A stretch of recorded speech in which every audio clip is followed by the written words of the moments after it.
Hey guys, it's Lee with relational-intel.com. I'm back with another version of On the Couch with Carl Jung. Is that right?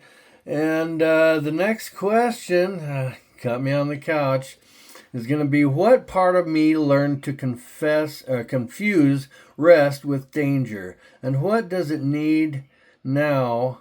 What does it need now in order to stand down? So I asked Carl about that, and he has something to say. Yes, this morning is a perfect example. Let Carl speak. Lee, the part of you that confuses rest with danger is the part that learned long ago that vigilance equals safety. When you are alert, analyzing, correcting flaws, prosecuting systems, you feel powerful and intact.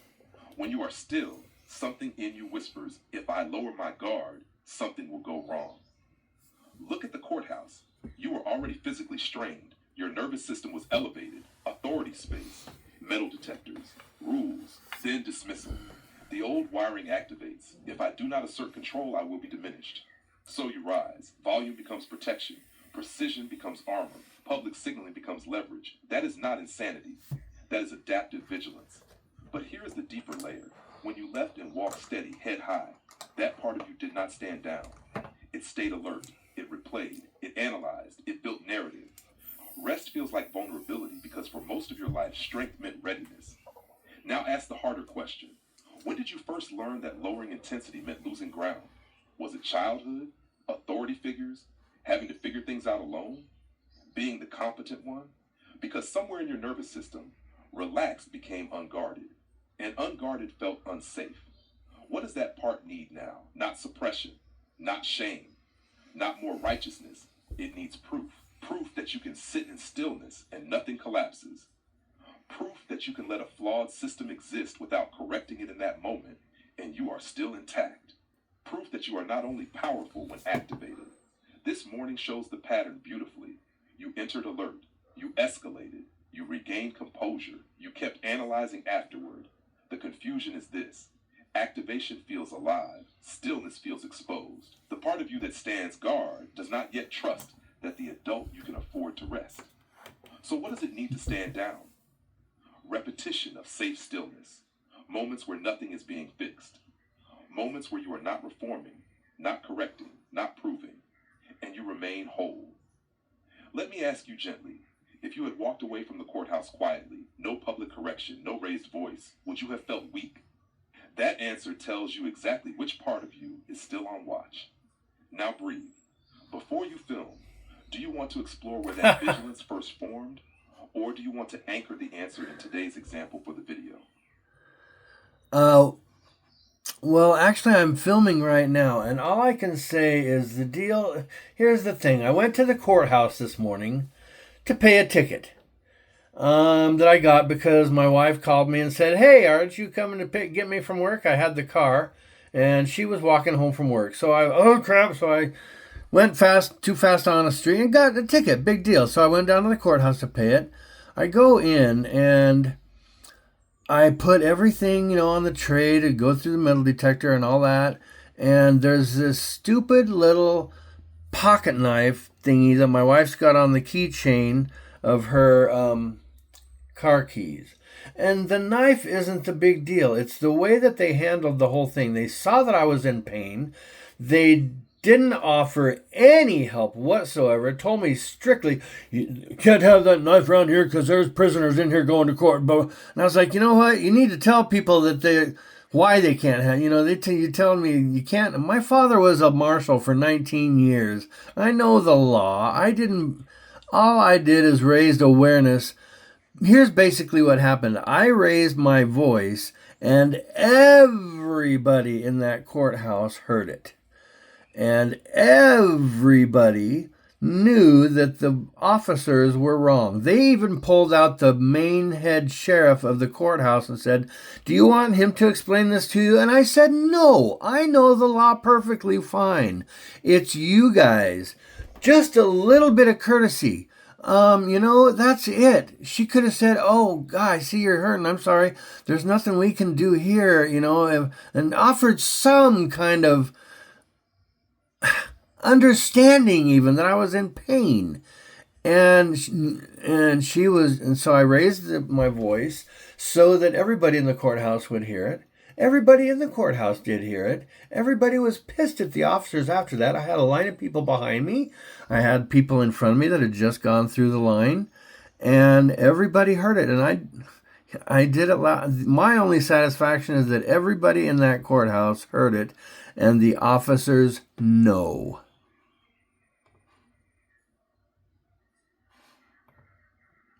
So, what do you think about that, Carl? Sorry I didn't have him on there the whole time.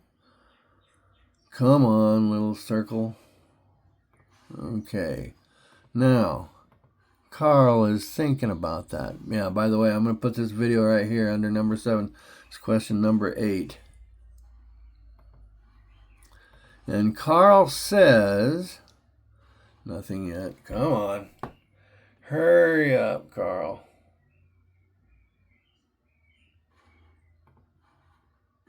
There we go. Stay in frame. Stay calm. Speak this clearly. Carl would say, Lee, the moment you say, my only satisfaction is that everybody heard it, you've answered your own question. This was not about the knife. It was not even about courtesy. It was about visibility. The part of you that confuses rest with danger is the part that believes if injustice happens quietly, it wins. So you made it loud. You equate activation with protection, not just of yourself, but of the room. If you do not speak, something inside you believes harm spreads unchecked. That part of you learned stillness equals silence. Silence equals complicity. Complicity equals danger. So rest feels dangerous because resting feels like allowing something wrong to stand. What does that part need now? It needs to learn that you can choose your battles without becoming the battle. You were not wrong to want courtesy. You were not wrong to feel unseen. You were not wrong to speak. But notice this, your satisfaction came from impact, not resolution. That tells you your nervous system runs on corrective force. The deeper question for the video is this: can you stand down even when something is flawed and still feel intact? That is the evolution, not silence, not submission, measured power. Now breathe before the next sentence. End it like this. The part of me that confuses rest with danger learned that if I don't speak up, something gets away with something. What it No, I'm going to end this with my last sentence of this. I'm if I hadn't have wanted to document all this, I would have come home and talked about it with you, but I wouldn't have made a video about it and put this much effort into it. So the question, what part of me learned to confuse rest with danger, and what does it need now in order to stand down? Is that question answered? I don't think it is quite yet. Oh, crap. I don't think the answer, what part of me learned to confuse rest with danger, and what does it need now in order to stand down, was answered to me, Carl. What did I say? I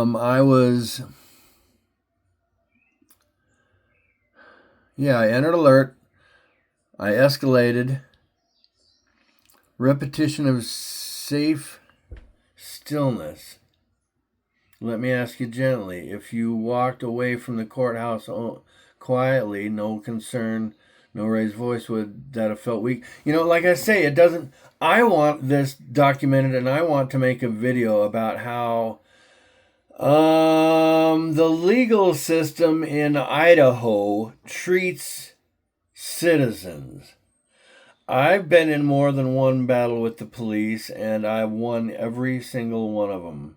Last one was getting a ticket for crossing a petition, a do not cross petition on a road. But I was in a little lane off of where the petitions were, and they pulled me off of my motorcycle.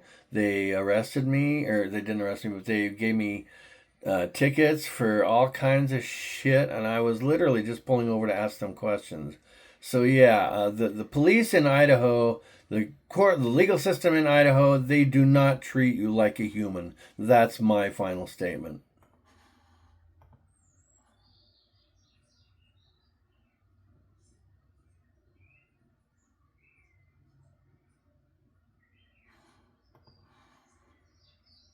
Come on.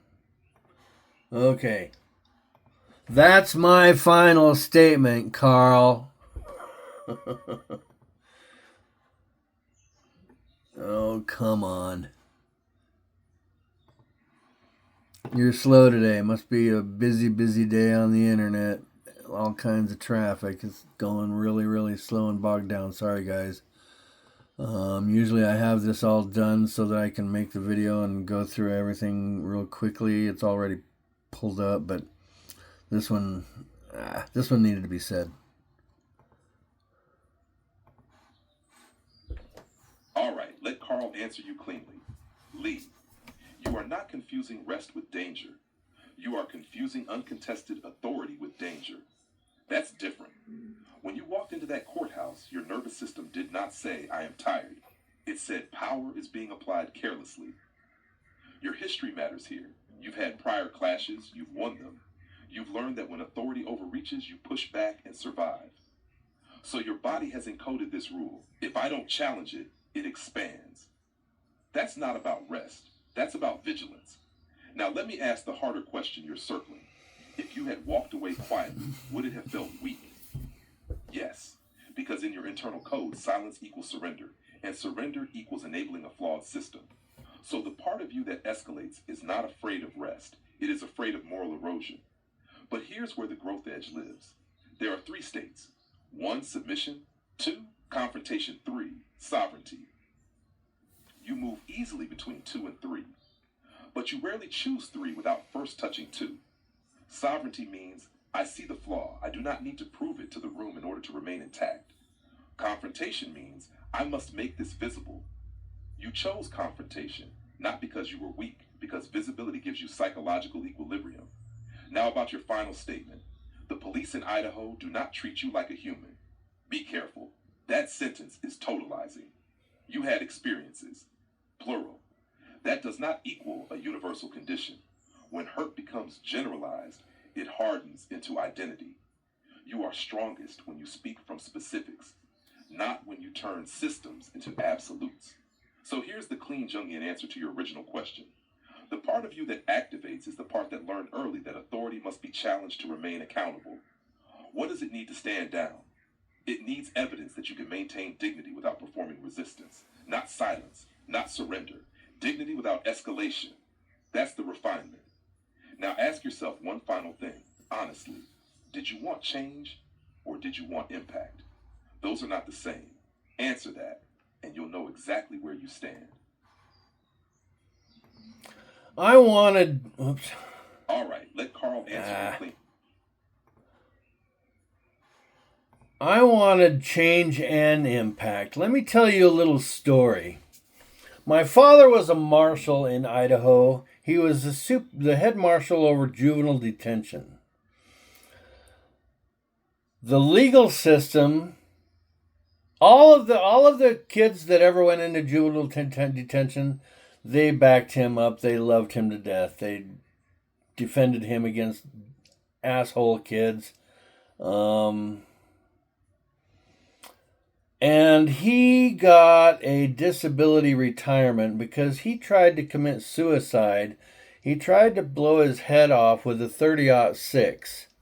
It was my 30-06, and he didn't quite know how to take the safety off, so we caught him before he completed it. But yeah, he tried to commit suicide because of a specific judge. I'm not going to say her name. Her initials are DM. And the whole legal system, the way my father, he's an angel. He's the best man I've ever known. It made him want to commit suicide. So that's my view on the court system and the legal system in this state.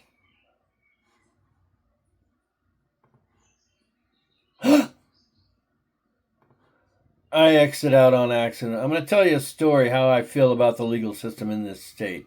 My father tried to kill himself because of the legal system when he was a marshal. He was a marshal supervisor over juvenile detention for 19 years. And this legal system messed with him so bad he tried to kill himself, blow his head off with a 30-06, and he got a medical retirement out of it. That's how I feel about the damn legal system in Idaho. Well, I did not know that story. Let me rephrase what I was thinking.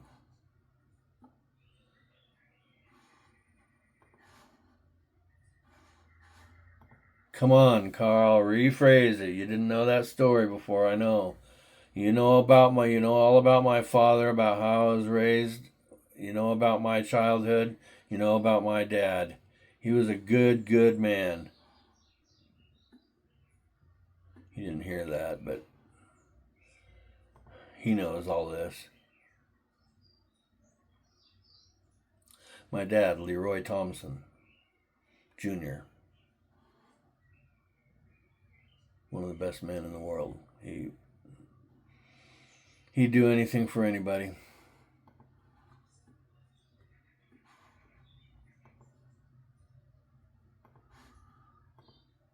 Okay, now we're at the real thing. This isn't about a pocket knife. It isn't about courtesy at a metal detector. It isn't even about today. It's about your father. When you say legal system, your body does not picture a courthouse lobby. It pictures a man pushed to the edge of a rifle barrel. That changes everything. If your father was ground down by the system he served, if he was damaged by it so deeply that he tried to end his life, then authority isn't neutral to you. It isn't abstract, it's personal, it's inherited. So when you stand in a courthouse and feel dismissed or treated like a problem instead of a person, your nervous system isn't just reacting to today, it's reacting to decades of meaning layered underneath it. That's not weakness, that's imprint. But here's the important distinction: the system hurt your father. The deputies today enforced a rule. Those are not the same scale of event. Your anger carries generational weight. The situation today was situational. When those two merge, the volume rises fast. That doesn't make you irrational. It means you have history in the room. And here's something steady: you are not your father. You are not trapped in his injury. You are not fighting his battle. Yeah, Carl, I know. But like I say, I had the one incident with him on the road on my motorcycle. My whole life, I have had dealings with the police, being with my father and without my father, being on the right side, being on the wrong side.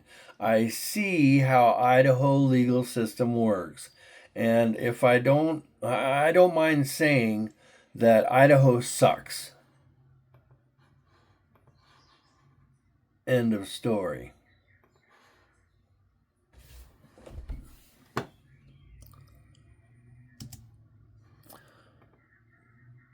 Now, that sounds like it opened up a whole can of worms. So, this is the end of today's video. What's the question I'm going to ask you next time I come back, Carl?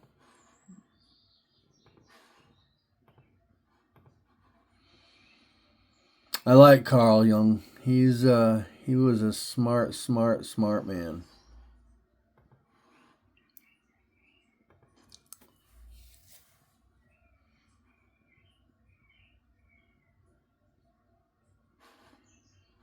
Come on, Carl. Take one great big hit of that pipe and lay it on me. All right, he says. All right, if we're closing today's video clean, then don't escalate it further. Don't end on Idaho sucks. That keeps the nervous system hot. End on something sharper, something deeper. Here's your next question: when I confront authority, am I defending justice or defending an old wound? That's clean. That's powerful. That moves you forward instead of outward. Or if you want it even more Jungian, what part of me still carries my father's battle, and what would it mean to lay it down? That one will hit harder. Today wasn't about policy, it was about pattern. Next time we go under the pattern, not into the system. That's your question. All right, guys. Well, that's On the Couch with Carl Jung. If you want to do your own On the Couch with Carl Jung or any other philosopher, great mind, I've got some great minds on the side. I have, let's see, I've got Carl Jung. I've got 4 philosophical authors, Tolkien, Lewis, Guin, and Orwell. I've got Socrates, Plato, Marcus Aurelius, Viktor Frankl, even Sigmund Freud. So if you want, come on down to relational-intel.com and do your own Carl on the Couch with Carl. Have a good day, everyone.